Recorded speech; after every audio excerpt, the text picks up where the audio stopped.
Abbiamo una minuta di più, sì?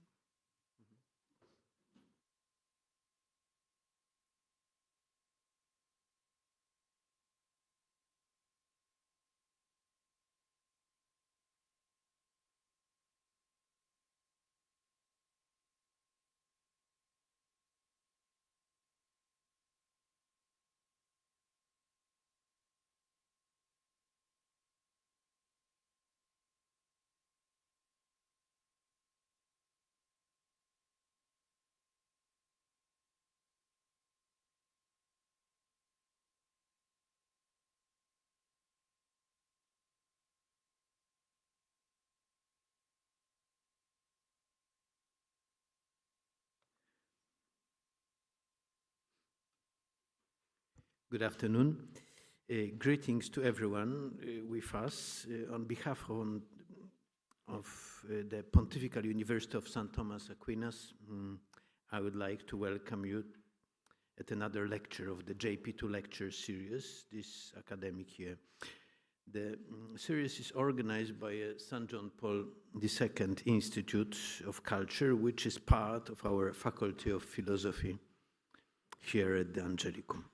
Today's lecture, as well as the entire JP2 lecture series, could not have taken place without the support of our university authorities, whom I would like to thank. Special thanks are also owed to the founders of JP2 Institute of Culture, donors and supporters of the Institute, our audience and all viewers in front of their screens who are joining us via internet connection. The St. John Paul II Institute of Culture was established to look at the challenges facing the modern world and the Church in light of the thought and heritage of St. John Paul II. The idea of thinking with John Paul II has been embodied in the JP2 lecture series, which are monthly lectures of prominent interdisciplinary scholars who revisit extraordinary contributions of John Paul II for our own day. Today it's my great honor to introduce to you, if it's necessary, Father Professor Cezary Binkiewicz, the director of the St. John Paul II Institute, who has been with us in this project for several years now. Father Binkiewicz is a Polish Dominican and philosopher, a doctor of philosophy of the Polish Academy of Science. In his work, he focused on analytical philosophy and anthropology. His doctoral dissertation, entitled Personal Identity and Morality, was written under the supervision of Professor Robert Piłat at the Polish Academy of Science in Warsaw. Professor Binkiewicz was vice rector of the Dominican Philosophical and Theological College in Warsaw for 5 years and has been the director of the St. John Paul II Institute of Culture, the Angelicum, since 2021. And a word about the topic of lecture. In his lecture today, titled The True and the Search for a New Paideia, Professor Binkiewicz will address the questions whether the connection between true and education still exists in today's culture, whether it's needed, and therefore whether education has any well-legitimized purpose. Thank you very much. Professor Binkiewicz, the floor is yours.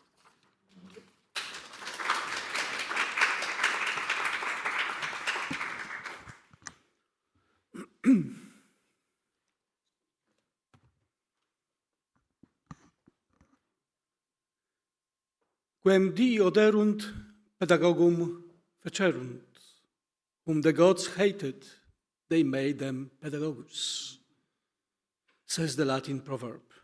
As you probably know, classical paideia was supposed to educate, shape a young person to full entelechy, perfection, so that he could take on family and, above all, civic responsibilities in a responsible and mature manner. In the classical model, this shaping took place for the sake of truth, goodness, and beauty. In my lecture, devoted to truth and contemporary pedagogy, I omitted the issue of beauty primarily for reasons of time. I have linked the issue of goodness with the issue of truth, because I would like us not to lose sight of education in the truth about goodness in the debate on contemporary paideia. I was primary school teacher for a very short time in my life. Therefore, I understand perfectly how the Latin saying quoted above can be accurate. However, I'm not a professional educator in the strict sense, so my considerations will not focus on methods or tools within pedagogy itself. The task I have set myself is of a more general nature. I would like to look at whether the connections between truth and education still exist in today's culture, whether it is needed, and therefore whether education has any well-legitimized purpose. This is, in my opinion, important because our Western culture, which grew out of the Greek-Christian Paideia and today defines itself as postmodern, to a large extent negates and undermines this connection. In this lecture, I would like to raise the problem of the crisis of education, which is to a large extent the result of the lack of integral concept of man, person, the crisis of the concept of truth and values, which is strongly correlated with the crisis of education. Finally, I would like to present a general outline of a concept of education that tries to shape a person in accordance with the truth about himself as a person living in society. Do we have a crisis of education? If we assume that in common sense the term education means any purposeful influence of guardians, educators on pupils in order to shape in them certain concepts, feelings, attitudes, and aspirations, then the questions mark regarding the crisis of education has a highly provocative nature. Pedagogy is, after all, a field that has a social impact due to the universal educational system on the one hand, and its subject matter which must necessarily include philosophy, psychology, and sociology on the other. It is therefore hardly surprising that there are those who believe that the crisis in education is necessary and constantly present, because thanks to it, education can achieve increasingly better results. Therefore, according to them, there is no reason to worry. Others are convinced that there is no crisis. And still others claim that the greatest crisis is the failure to notice that existing crisis, so severe that it threatens the foundations of civilization. Let me remind you that Jean-Jacques Rousseau was convinced that education is endemically burdened with an internal difficulty leading to crisis. In Émile, we can read, I quote him, "The natural man lives for himself. He is the unit, the whole, dependent only on himself and on his like. The citizen is but the numerator of a fraction, whose value depends on its denominator. His value depends upon the whole, that is, on the community.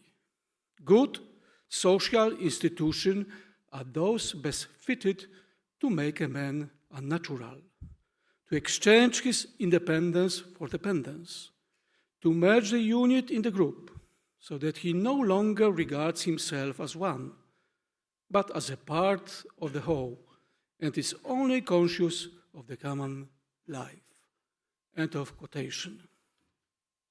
This state of affairs leads the French philosopher to the following sad conclusion. I quote him, Our inner conflicts are caused by these contradictions, drawn this way by nature and the way by man, compelled to yield the both forces. We make a compromise and reach neither goal. We go through life struggling and hesitating and die before we have found peace, useless alike to ourselves and to others. End of quotations. Without much exaggeration, we can say that, as Rousseau suggested, it is impossible to live without society, but it is also impossible to live with society. If we take this conclusion seriously, then the work of Hubertus von Schönbeck, with the significant title Anti-Pedagogy, or being and supporting instead of educating, may seem to be the only solution to the aporia of education. In one of this author's articles, we can read, and quote him, "No child needs to be raised by anyone. Those who love children do not raise them." End of quotation. Is there therefore a crisis of education in European culture? The fragment quoted above is, no doubt, as Professor Sołtysek also confirms in the following words. I quote him. "The crisis of contemporary pedagogy is a simple consequence of its cutting itself from its philosophical source, cutting off pedagogy from its roots, flooding these roots with scientific and dogmatic concrete, has led to a systematic increase in moral and intellectual confusion. An eloquent testimony of what is: 1. Confusions of concepts and contradictory ambiguity of use names and words. And 2. Producing pseudo-definitions and mutually negating so-called theories of education. This chaos created by teachers directly affects the low culture of the educational process." End of quotations. The multiplicity of philosophical concepts of man and the crisis of education. It is impossible to approach the truth about man without trying to answer the questions about identity. Who am I and who are you? The answers to these questions are often influenced by our unconscious assumptions.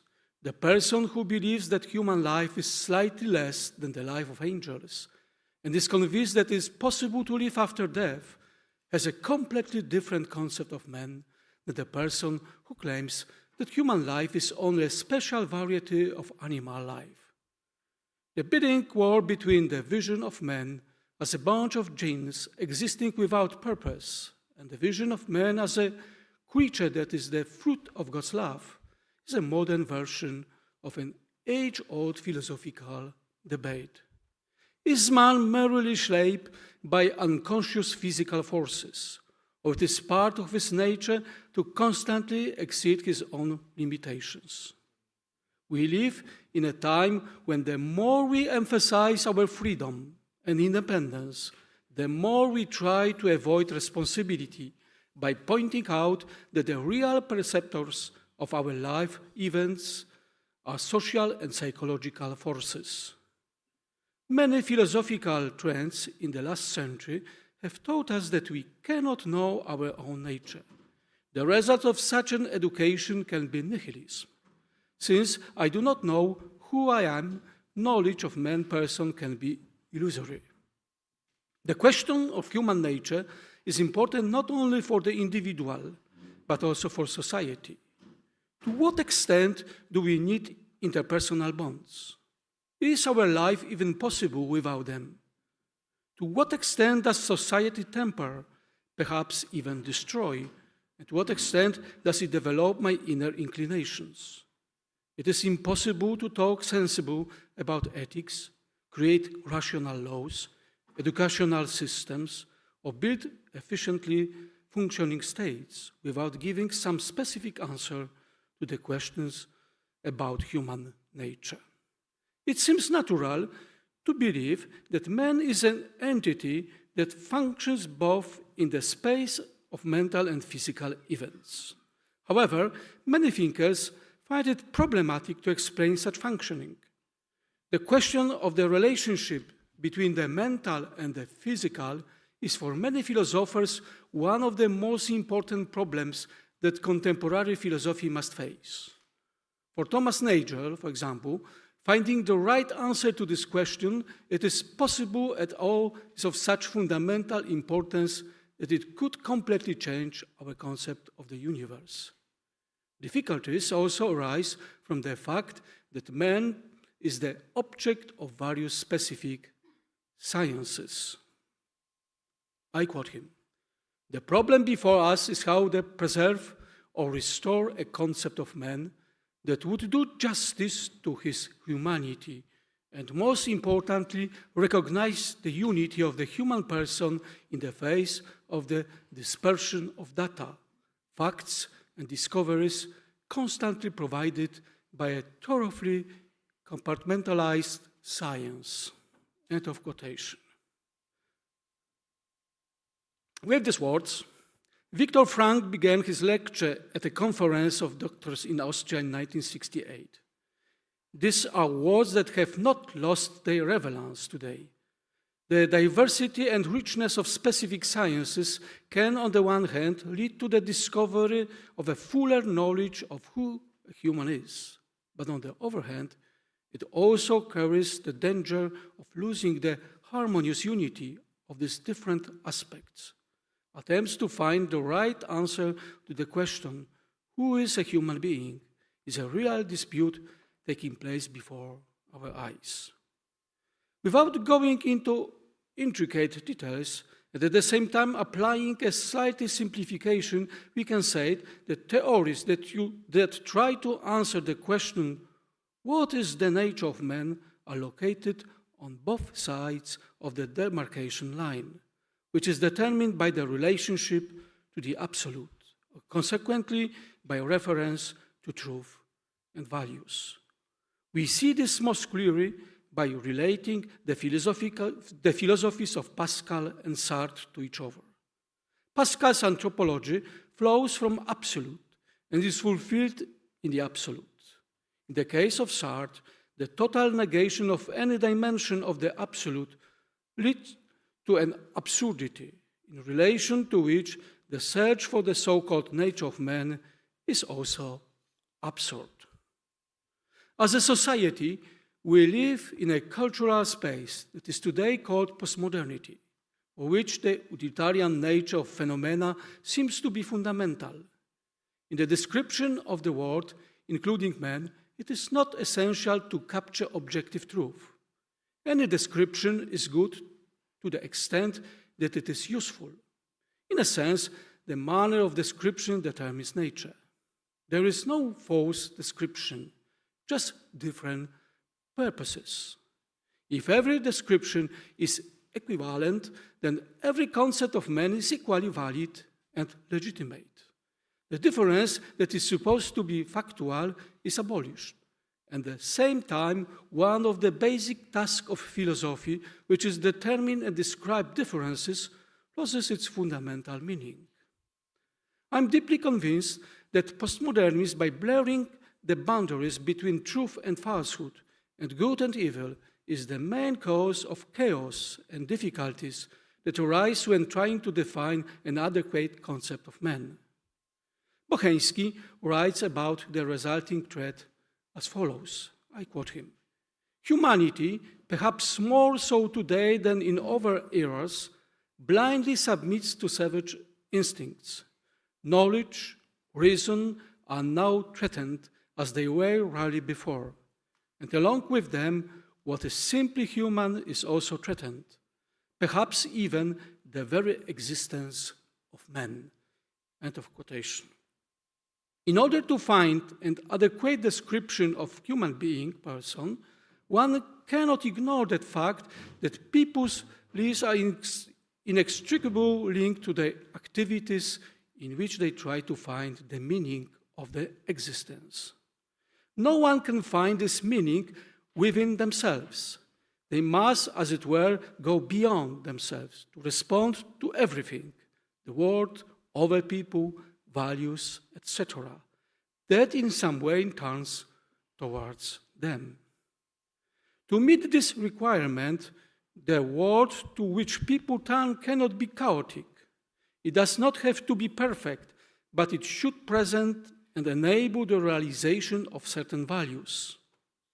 Węgrzecki calls this kind of meaningfulness of the world based on values axiological meaningfulness. Due to this axiological meaningfulness of the world, people often dissatisfied with the existence of certain values attempt to change them. This commitment to change is undertaken because the value demands realization. It should really exist.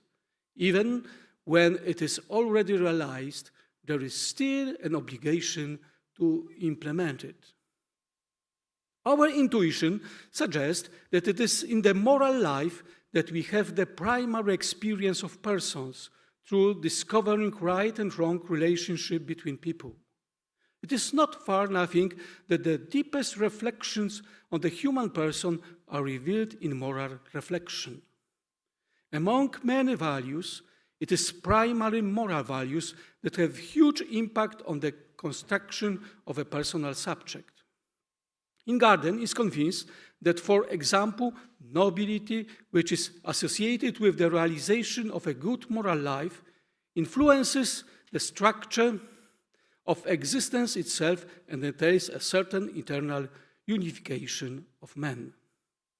Moreover, like many other psychologists and philosophers, he believes that failure to overcome moral conflicts that arise as a result of changes in preferred moral values is a significant obstacle to achieving the unification of a person in his or her deepest structures.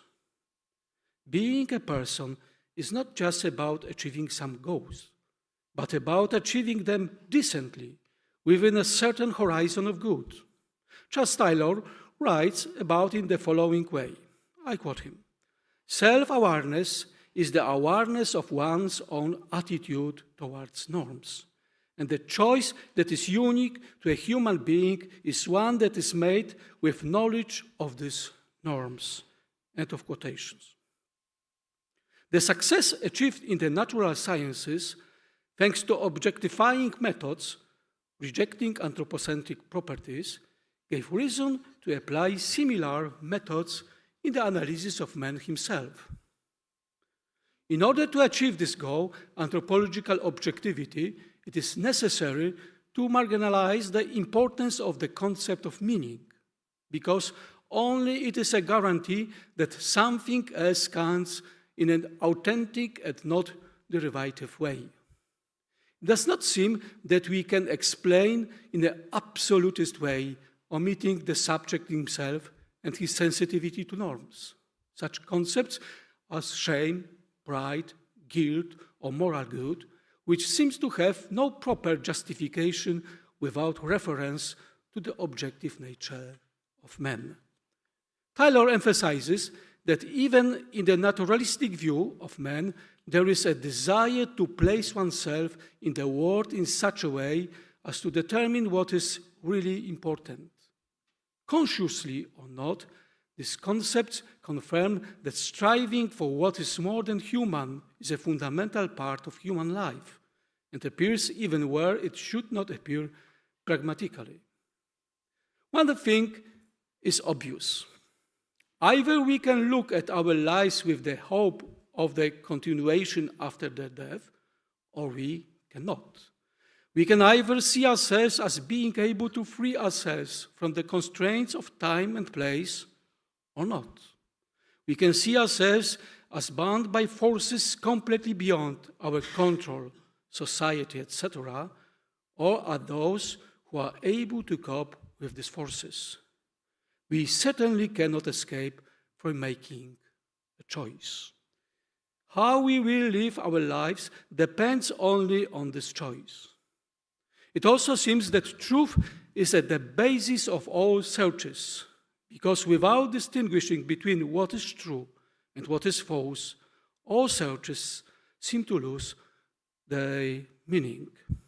Konrad Lorenz, a Nobel Prize winner in the second half of the last century, drew our attention to the consequences of abandoning the effort to seek what is good, noble, and true writing. I quote him.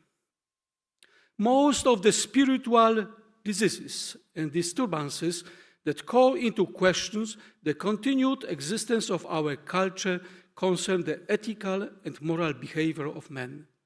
In order to find appropriate countermeasures, we need a natural science insight into the causes of this pathological phenomena, which requires breaking down the wall separating natural science from the humanities. There is no reason to doubt that truth will ultimately prevail, but the question is whether it will prevail in time. End of quotation. Truth and values. Allow me to begin this part of my lecture with the words of Fernandez Armesto from his work, The History of Truth. I quote him. The search for truth is an eternal and universal aspiration of human beings. Yet, many of us today seem to consciously abandon it. The suspicion that reality is unknowable and inexpressible is as old as the quest to discover the whole truth.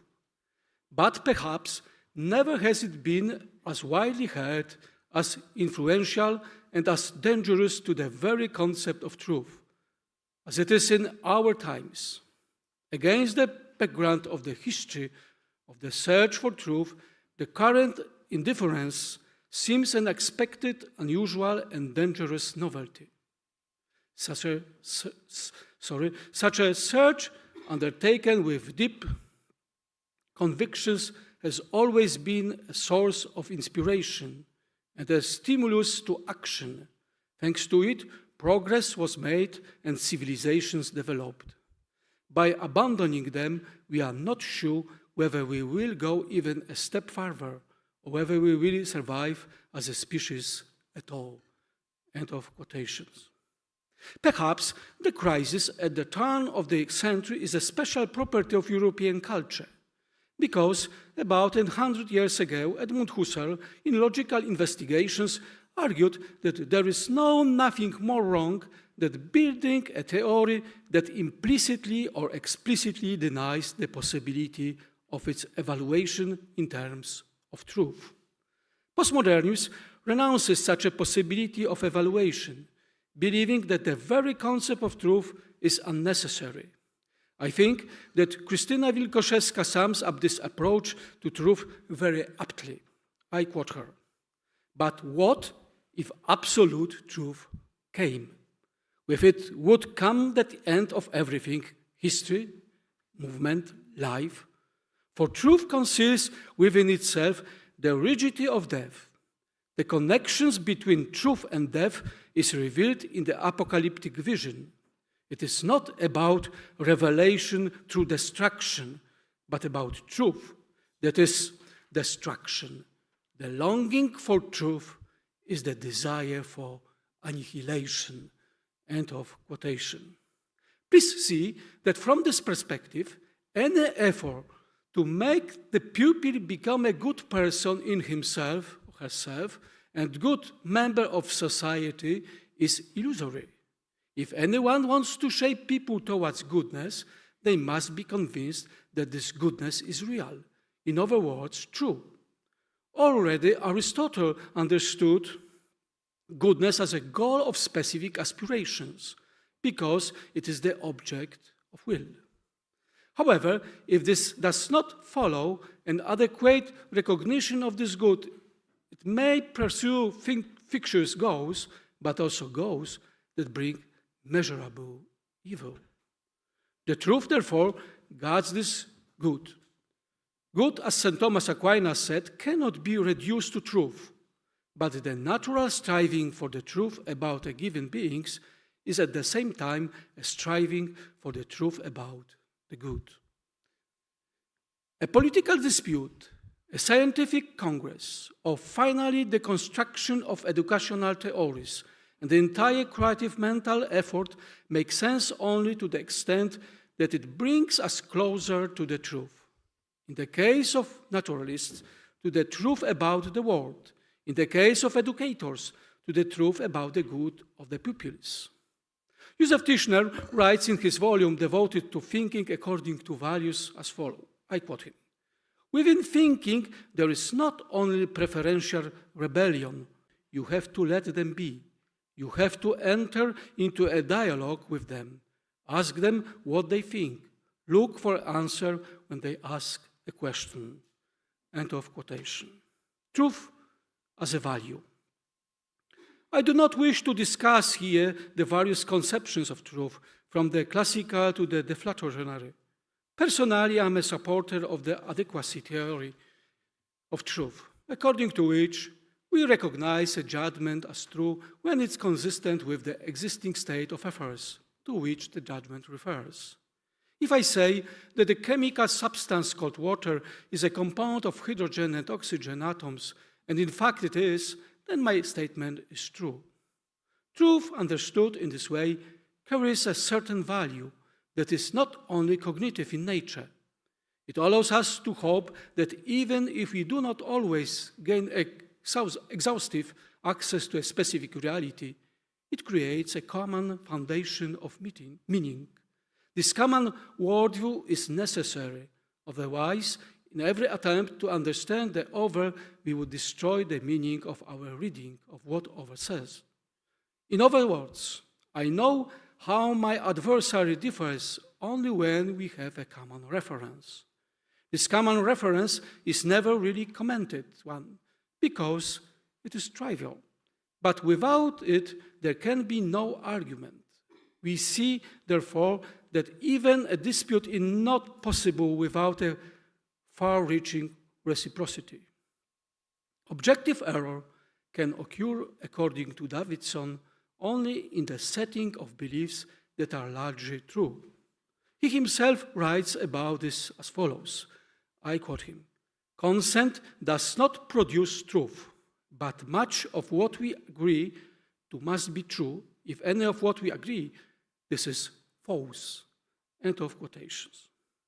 Truth in the classical approach is not only the agreement of our judgment with a given state of affairs, but also the agreement of thing with an absolute idea, or as in the Christian approach, agreement with the absolute mind of God. This transcendental character of truth gives it, if I may say so, a metaphysical value.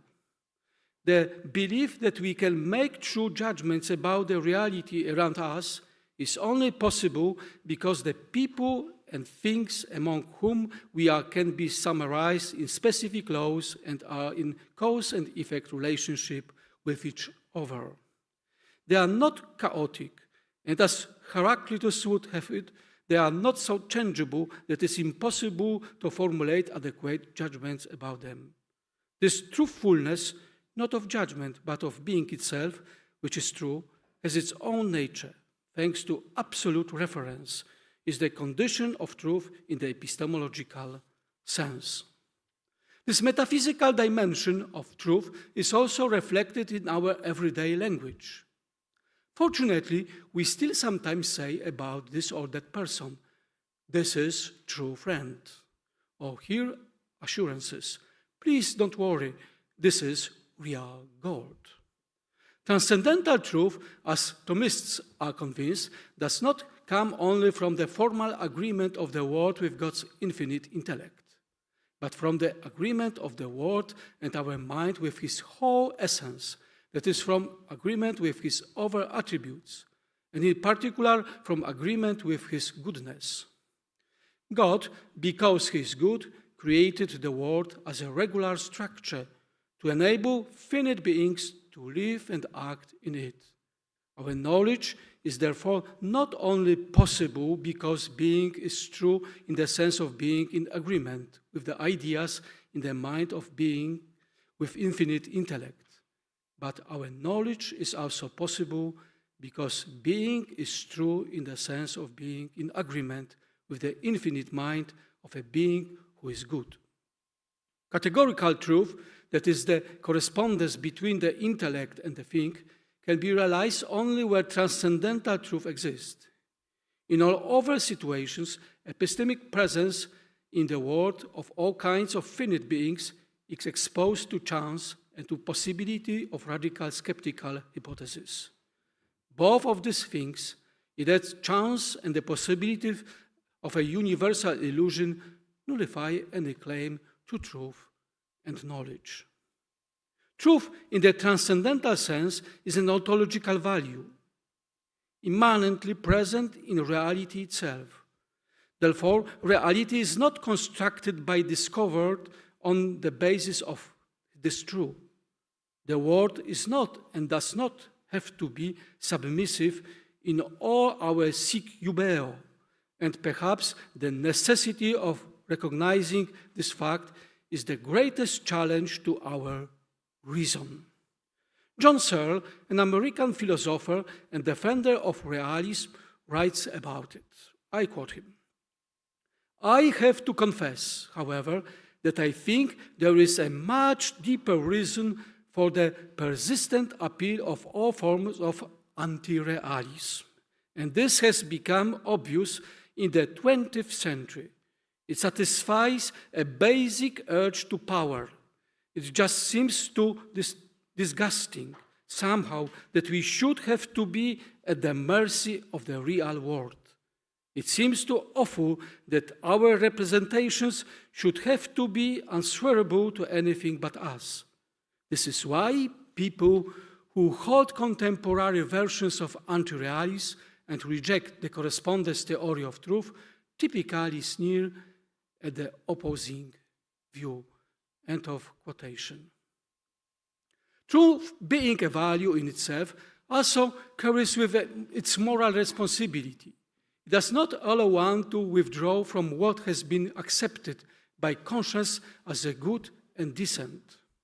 Leszek Kołakowski writes in his treatise on what is good and true as in this way, I quote him, "We acquire moral knowledge not because someone convinces us that Kant or Husserl or Plato were right, but because we are capable of and actually experience guilt when we violate rules that we know are valid."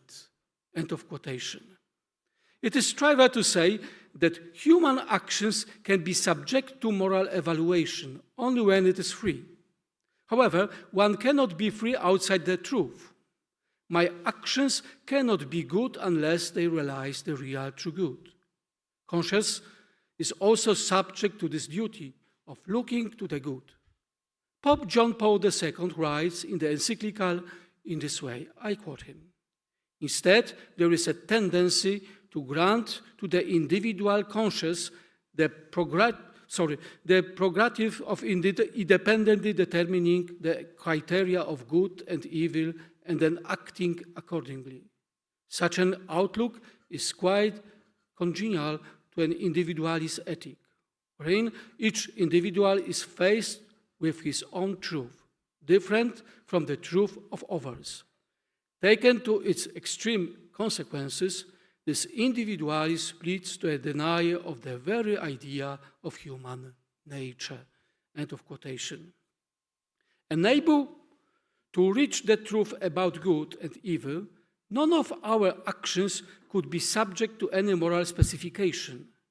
In conscience, truth is revealed on a particular level, because conscience judges whether a specific behavior complies with the law.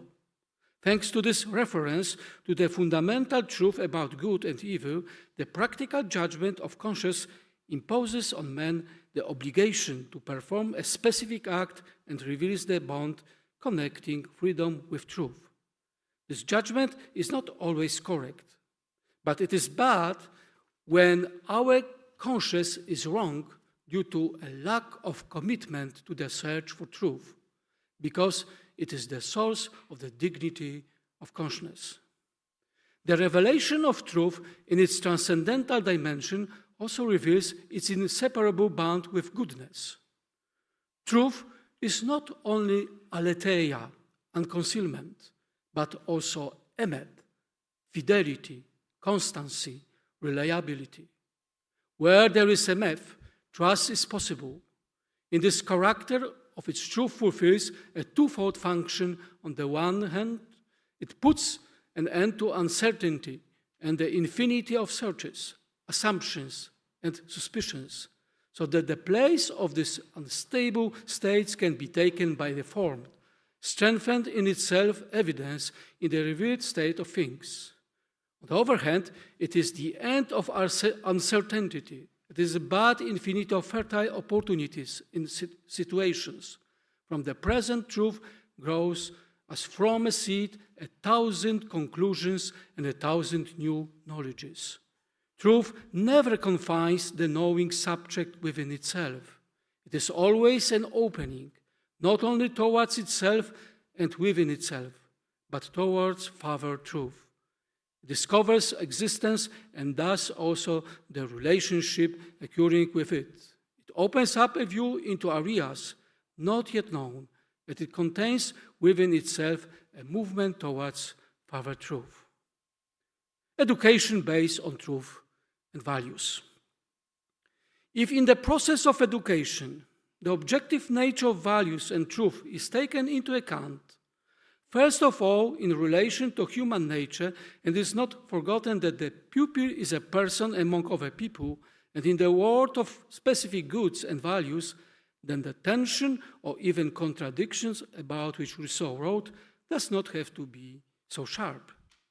Being a person, a social unit, or a citizen does not lead to a contradiction, as long as we remember that what is born and dies is first and foremost a person, and the person is primary in the process of upbringing.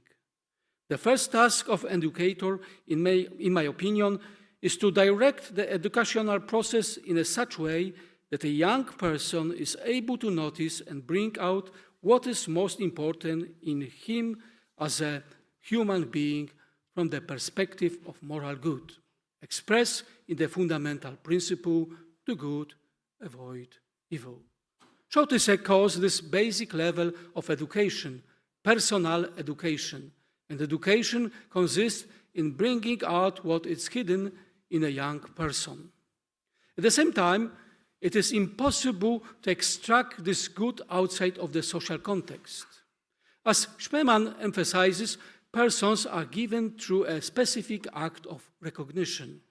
I quote him, "Being a person is not something that is assumed, and if this assumption is strong, and it is recognized in a legal way. Rather, it is given only in the act of recognition. Our own personal being is not given to us prior to the personal being of other living beings. The granting of the status of a person is rather an expression of respect as a specific way in which persons are given to each other. This is the paradox. Respect, recognition are types of activity." End of quotations. Therefore, the natural next phase of educational care is social education, the aim of which is to shape pro-social skills, virtues that are consistent with recognized values responsible for proper relations in a given community. However, while personal education was about the moral good of the person, social education is about achieving the common good. Although personal education is ontologically first, it cannot be fruitful if social education is neglected. We are born into specific families and social groups, and there we acquire sensitivity to specific values. Miriam Akavia, an Israeli writer and translator who lost her loved ones during the Second World War, agreed to take part in a survey conducted by the editors of the monthly magazine Znak. In the same magazine, published in 1999, under the telling title, "The Power of Good," she expressed herself as follows. I quote her, "My children did not know my parents, but despite the cruelest evil I had suffered, I raised them according to the same principles by which I was brought up and which instilled in me in childhood. Overcome the later evil, I am grateful to my parents for instilling in me the faith in the goodness. I am grateful to all the people in the world who each in their own way expand the circle of this goodness. End of quotation. The complement to all education is state education, the aim of which is also the common good, understood, however, in a broader context than the good of the family or small community, because it is open to the good of the entire state, which is a community of all communities that are part of it. Personalistic value and the educational process. Katarzyna Olbrycht, commenting on Wojtyła's Personalis, states that if we want to understand the concept of a person by analyzing his or her act, it is necessary to distinguish between the moral value of a given act and the personalistic value.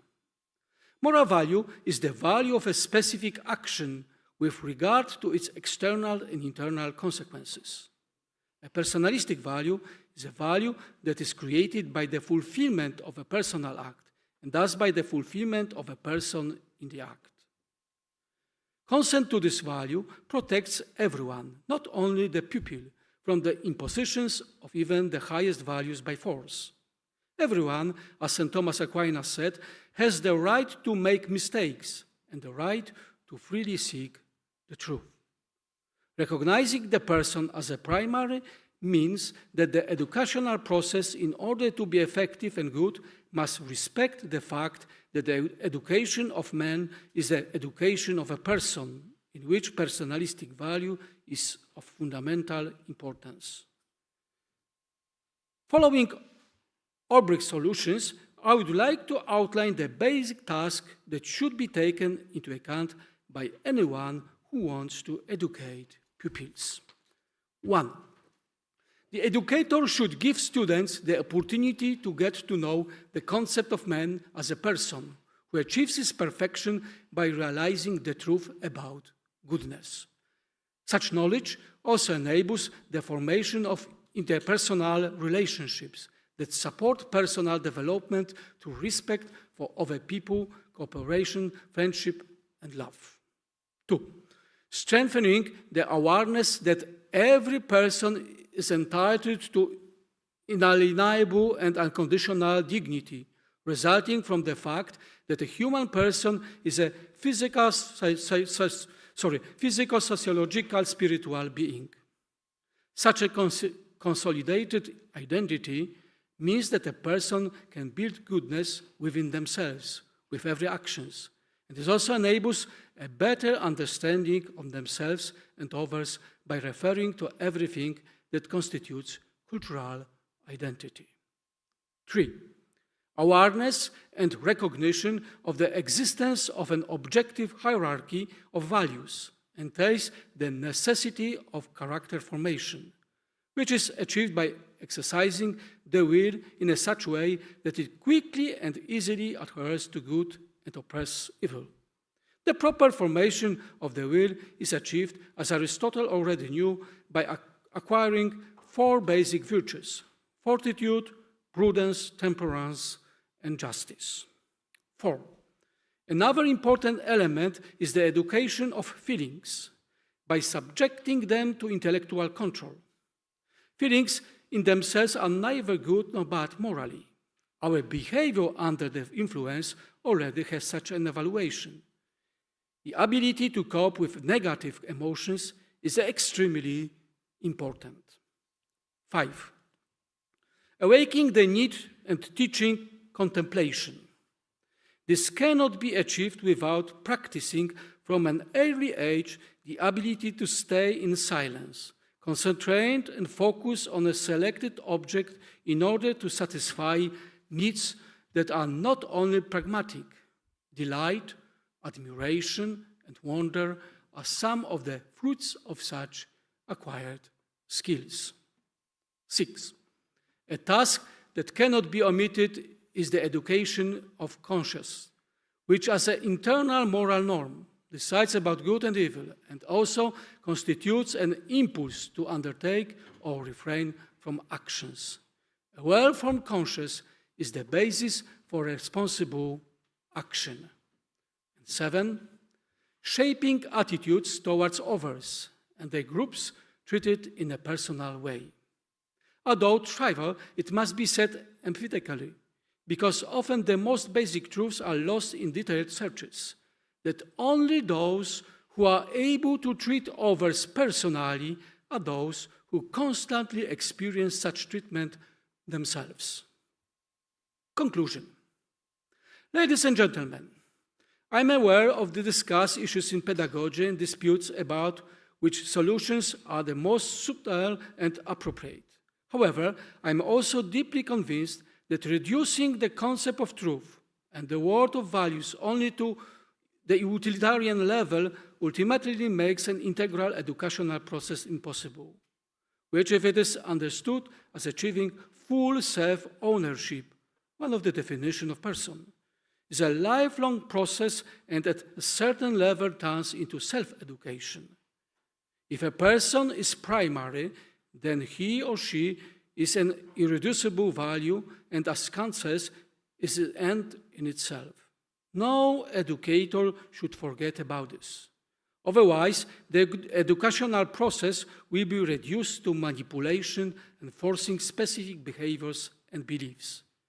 By basing the entire educational process on the truth that is beneficial today and not tomorrow, on values that ensure success today and not tomorrow, we will raise Zeliks and Piszczyks, but certainly not people who will take responsibility for themselves, their loved ones, closer communities, and the state in which they live. Let me conclude this lecture with the words of Professor Olbricht, with which I fully agree. I quote her. A person can become good throughout his or her entire life, not as a result of conforming to a rigid pattern and denying his or her individual qualities, but not by gaining the recognition of experts in human positivity in any sense, but by persistently striving for truth and goodness through the implementation of even small actions aimed at being faithful to the duties accepted in the light of truth, in one's own conscience. Working on fulfilling oneself as a person, working on oneself is the work of one's entire life. It is the skillful use of all one's qualities in striving for truth and goodness as one's own good and at the same time the common good. End of quotations, and thank you for your presence here.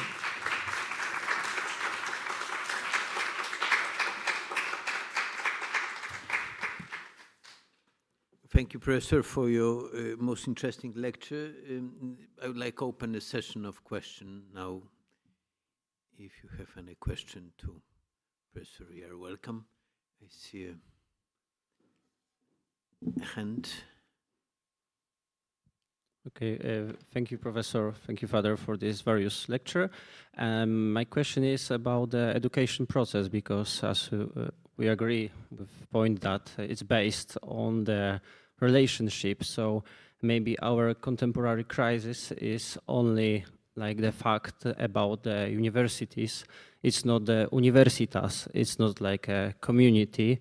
And it's also the crisis starting point about the relation between master and the student. Thank you very much. Yeah, thank you. We see perfectly well by ages, maybe from the 19th century till today, that exclusion in some parts of university life was present. The first, morality. University life is not about the morality, but about the sciences, about the knowledge.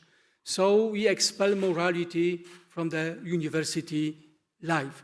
I remember when I first time reading about very famous logician and mathematician, United States, Sanders Peirce. he was expelled from the university life because he was divorced. So the authority of the university decided that he cannot be anymore the teacher of the young people because his morality is not quite well. So the first time we will see that morality was expelled and sciences. But lately I read a book about post-truth society. So post-truth society now means that now we have problem with brute facts in science. So we are functioning in the reality that we really don't know if some scientist has right or not, because we have so many different possibilities that now we discuss maybe it's true that vaccination is bad, vaccination is good. We discuss about the situation about climate problems. It's good or bad. We have a lot of authorities in one side and a lot of authorities in the second side. So now we have the problem with sciences at all now. So what else? I wonder what else? So that's my answer for this university and universitas. Of course, we remember that universitas was the idea to common life, common knowledge, common language, common values, which help us to achieve the most important goals. But we are now living in different a little time, yeah. So it's a very good that we have such kind of meetings like here. We living in university, we have take part in different conferences, but mostly we are focused on our own territories because the knowledge is so vast that it's very hard to be good, have a good knowledge in such kind of specific areas of the knowledge. So that's the situation, I think.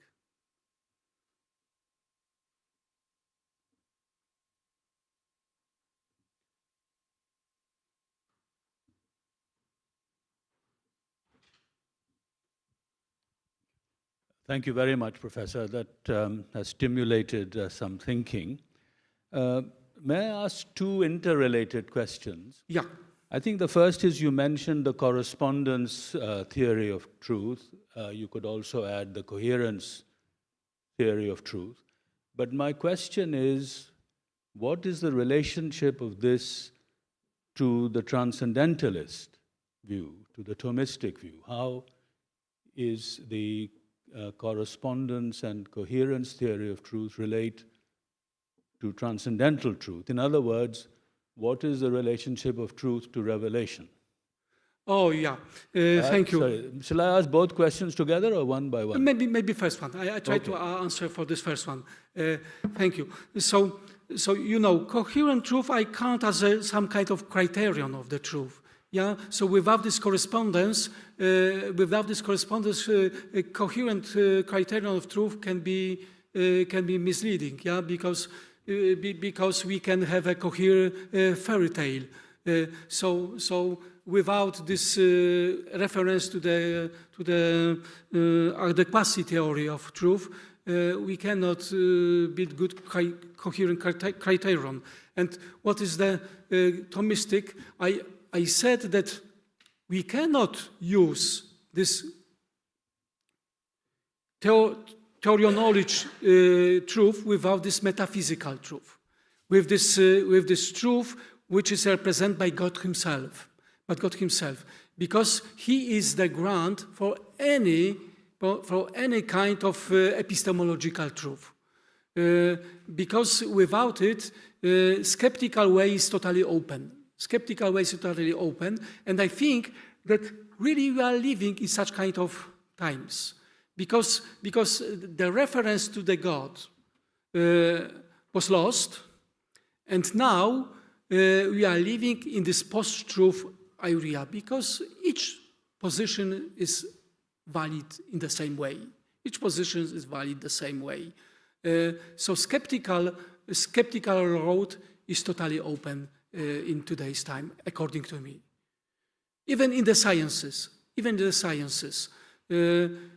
So I'm very sorry because of it. Because for years, I treat sciences as a science about brute facts. But now I'm not so sure in this position. I don't know if I answer for your questions, but the second one. Thank you for permission to ask a second question. You mentioned classical paideia. Of course, classical paideia can also lead to Averroism, both in Christianity and in Islam. So I've been very interested for a long time that the very reasons given by the Bishop of Paris in condemning Averroism also had a parallel in Al-Ghazali in Islam. So these were, for example, the denial of creation, the denial of personal immortality, denial of the resurrection, the whole idea of double truth, Aristotle's teaching about natural slavery. You know, what I'm saying is paideia can also go wrong. but you know, I see it in a little different way. When we are talking about paideia as some kind of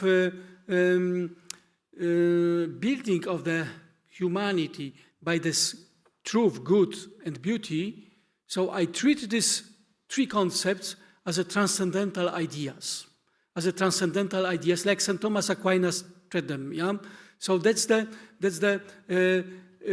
common with the being, beauty, truth, and good.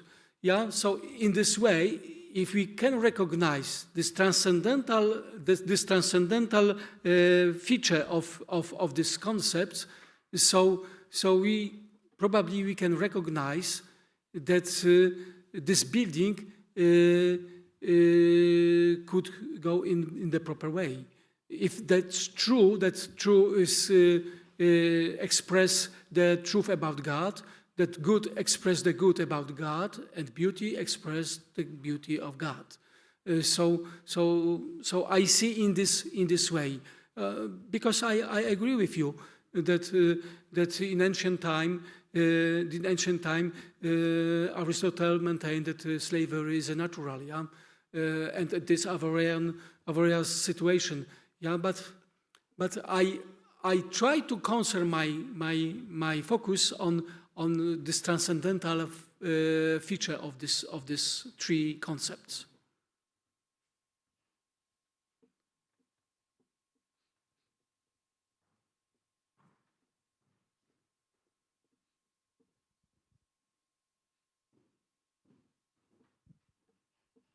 Okay, so I have a question regarding your answer to Jakub, to the first question.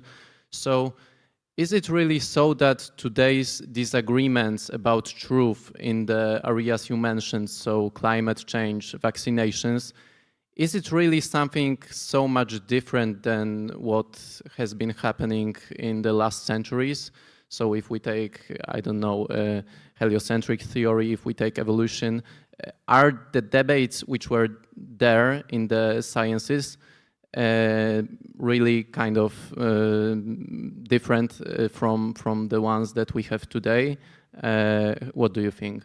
I think that the base problem is about the sources. 100 years ago, we base our convictions on the good sources from scientific investigations. That was discussed. That was different situation, congresses and sciences discussed. But now, mostly, we have knowledge from the internet. We took a lot of problems from the websites, and this is why in websites present are everything. Without any serious discuss, without any serious arguments. and people flowing and flowing by this informations, mostly not justified, and this is why this disagreement is such huge in contemporary world. Disagreement is such huge in contemporary world because we have mostly no time for reading serious books. And this is why from internet is very easy. You click once and you receive what you need. But it is justified knowledge? Mostly probably not. But I am not specialist in this area. May I add something? Because I think it's the difference, also a question of credibility and reliability of, say, effect of research. What's connected with the evolution of the university as itself and the concept of what science deliver.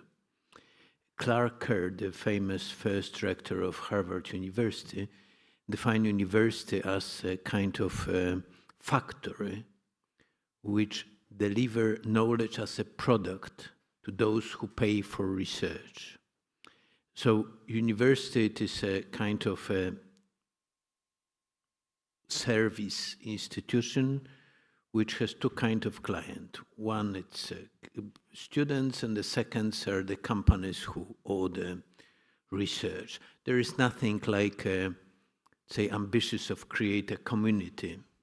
That's. I mean, when you are looking for something, what's an antipode? It's a definition of university by John Paul II, who says that the university it's the society of people searching for truth together. Clark Kerr says that the university it's a series of individual entrepreneurs held together by a common grievance for parking. I mean, it was an, let's say, I mean, it's a joke, but in that cynicism, in fact, is a very open statement of that what the university means.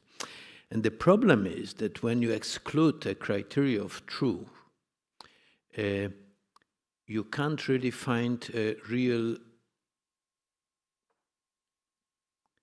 you can't find a place from where you can derive a credibility of a universal character of that what you discover or offer. So we are in the, I mean, I've mentioned John Paul II, but say the fundamental referring point of that what deliver, I don't know, scientific research, fundamental for our culture, it's that what we can read in a Socratic dialogue about a Socrates in a prison who says that he will not escape a prison because even in front of that what he said before must be true, because it's not a question of context. When you exclude truth from the field of your research, you are under a pressure of client. What's a criterion of being good institution for a client? It's a satisfaction of client, and it's obvious. And may it be a utility. In the pragmatic tradition, utility was trying to be put in a place which may replace truth.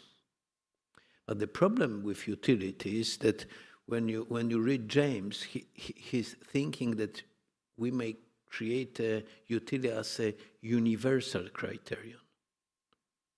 But that's a mistake. I mean, that's a utility of a group always, at least of a client, of many clients. So, in fact, you can't create a universal criterion in that sense that you can't. That's somehow a paradox, because philosophy or science based on the concept of truth was criticized by a Frankfurt school, that the truth is let's say, tacit instrument of power.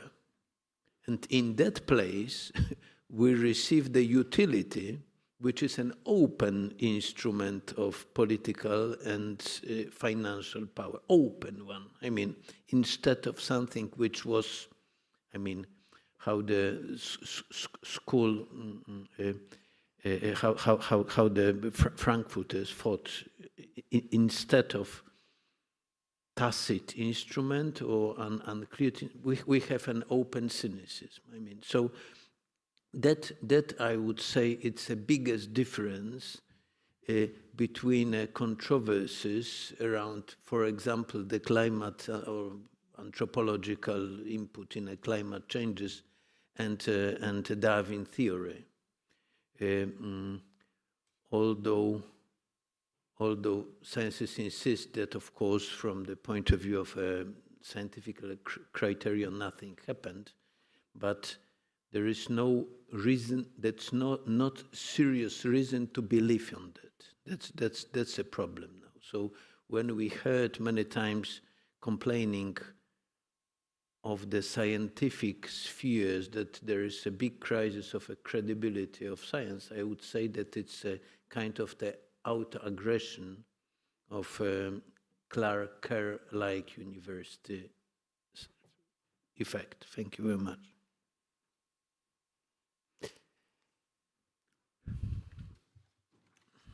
So thank you very much. No, there's. More questions. Okay.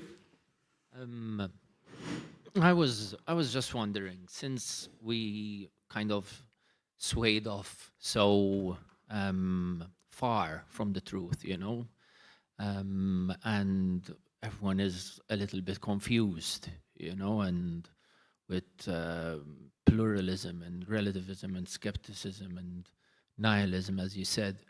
Do you think that maybe we can treat goodness as prior to truth in a way, as prior. In some way prior to truth? I guess metaphysically we say they're convertible, but perhaps like the way of goodness could actually open us to the truth. And maybe the truth, like, it cannot really be defined, you know, it's something like you ascend to, but we as Christians, at least, we have a pretty clear path to knowing the truth, which is through living the good life and through living the life in the sacraments, you know, because we, for example, one last thing I'll say is the self-reflection of impediments, you know, impediment of the intellect, impediment of the will, you know.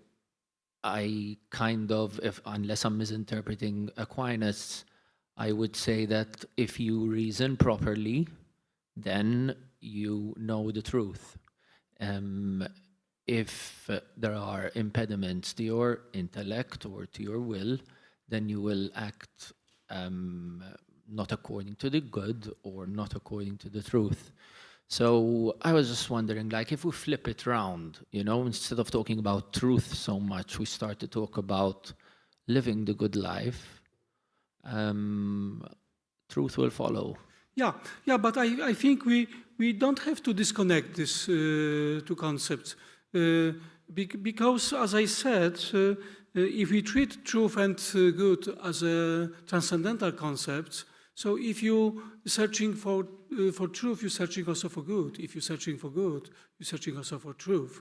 But the contemporary problem is this one, which I quoted by Wilkoszewska, that we are living in societies when achieving the truth is equal to destruction. It's equal to destruction. What more if you achieve the truth?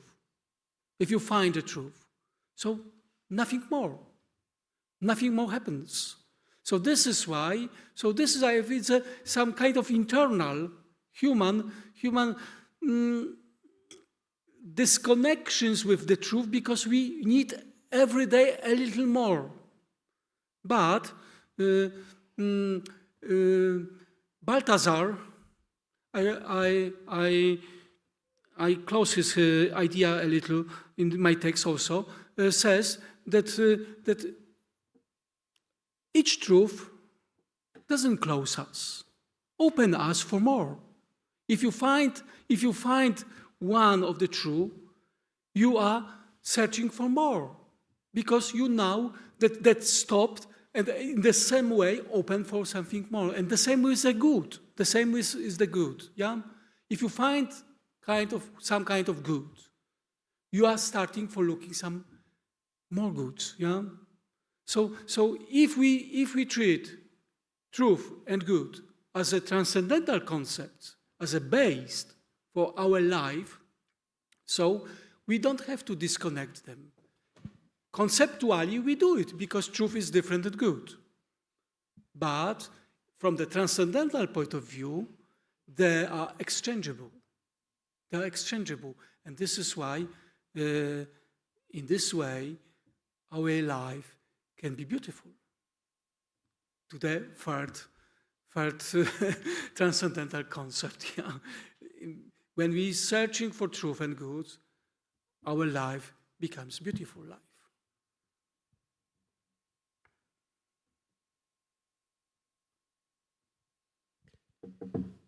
Is there another? If there is no another question, thank you very much, Professor, for your lecture.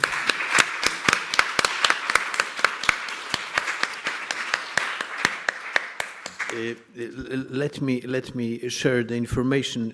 The next event organized by the St. John Paul II Institute of Culture will be held on April 3rd to mark the 25 years since the canonization of Sister Faustyna Kowalska.